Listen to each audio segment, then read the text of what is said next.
بسم اللہ الرحمن الرحیم۔ السلام علیکم ورحمۃ اللہ۔ آج ہم آپ کو تمباکو نوشی سے نجات کے بارے میں بتلائیں گے۔ چونکہ رمضان المبارک کا مہینہ بابرکت مہینہ ہے، اس کے اندر تمباکو نوشی سے انسان چھٹکارا حاصل کر سکتا ہے، حقے سے بھی اور سگریٹ سے بھی۔ ترقی پذیر ممالک میں پاکستان ان نمایاں ممالک میں شامل ہے جہاں تمباکو استعمال کرنے والے اور اس کے نتیجے میں جان لیوا بیماریوں کا شکار ہونے والوں کی تعداد سب سے زیادہ ہے۔ تقریباً 1 لاکھ افراد سالانہ تمباکو کے استعمال کی وجہ سے لاحق ہونے والی مختلف بیماریوں سے ہلاک ہو جاتے ہیں۔ اس کے باوجود بھی بڑی تعداد تمباکو نوشی، گٹکا، پان، چھالیا، سگریٹ استعمال کرتے ہیں۔ پاکستان میں تمباکو نوش افراد کی تعداد تقریباً 2,40,00,000 ہے۔ ملک میں پبلک مقامات پر اس کے استعمال کی ممانعت ہے، جبکہ کم عمر افراد کو فروخت بھی منع ہے، لیکن ان قوانین پر سختی سے عمل درآمد نہیں ہو رہا۔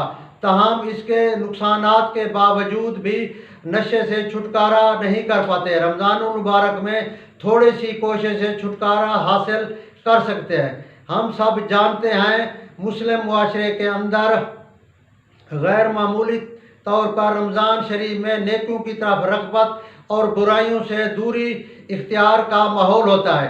ہر چھوٹا بڑا اس ماہ میں کوشش کرتا ہے کہ جس کے نتیجے میں وہ رب کی رضا کو پا سکے۔ لوگ 16 گھنٹے کا روزہ رکھتے ہیں۔ ایسے سمجھیں کہ صبح سحری کے وقت سے لے کر افطاری کے وقت تک جس طرح وہ کھانے پینے سے رکے رہتے ہیں 16 گھنٹے، اس طرح تمباکو نوشی اور سگریٹ پیے بغیر بھی گزار لیتے ہیں۔ 8 گھنٹے کے بعد خون میں نیکوٹین اور کاربن ڈائی آکسائڈ کی سطح کم رہ جاتی ہے 50%، جبکہ 48 گھنٹے کے بعد جسم اور پھیپھڑے کاربن مانو آکسائڈ سے پاک ہو جاتے ہیں۔ اگر تھوڑی کوشش کی جائے اور پختہ ارادہ کیا جائے اور ذہنی طور پر انسان تیار ہو جائے تو رمضان شریف کے اندر تمباکو نوشی کو چھوڑا جا سکتا ہے۔ آپ روزہ افطار کرتے وقت تمباکو نوش حضرات کے ساتھ افطار نہ کریں۔ افطاری کے بعد بھی آپ شام کو سگریٹ نہ پئیں، تو اس سے جو ہے نا آپ خود ہی دیکھیں گے کہ کس طرح آپ کو سگریٹ سے نفرت ہوتی ہے۔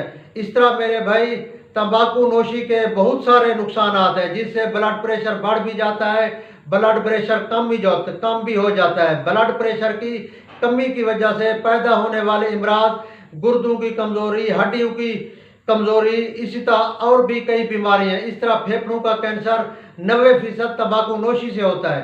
منہ کا، گلے کا، نرخرے کا، غذائی نالی کا، معدہ کا، لبلبہ کا، مثانے کا، چھاتی کا کینسر، یہ سب سگریٹ نوشی کی وجہ سے ہوتے ہیں۔ نیکوٹین نشہ آور ہے، اس کا اثر ہیروئن سے بھی زیادہ ہے۔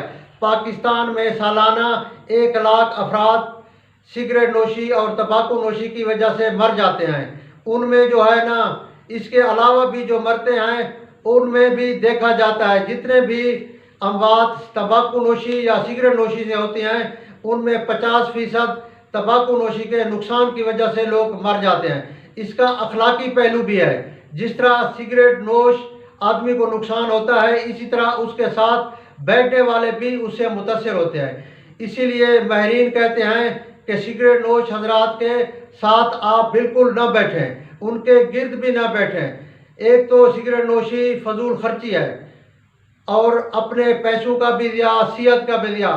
دوسرا، بچے بھی بڑوں سے اثر لیتے ہیں۔ بچے بھی جب دیکھتے ہیں کہ بڑے سگریٹ پی رہے ہیں تو وہ بھی سگریٹ نوشی شروع کر دیتی ہیں۔ اس طرح آج کل عورتیں اور لڑکیاں بھی سگریٹ نوشی کر رہی ہیں۔ اللہ پر آپ توکل کریں، رمضان شریف کے اندر پکا ارادہ کر لیں کہ ہم تمباکو نوشی نہیں کریں گے۔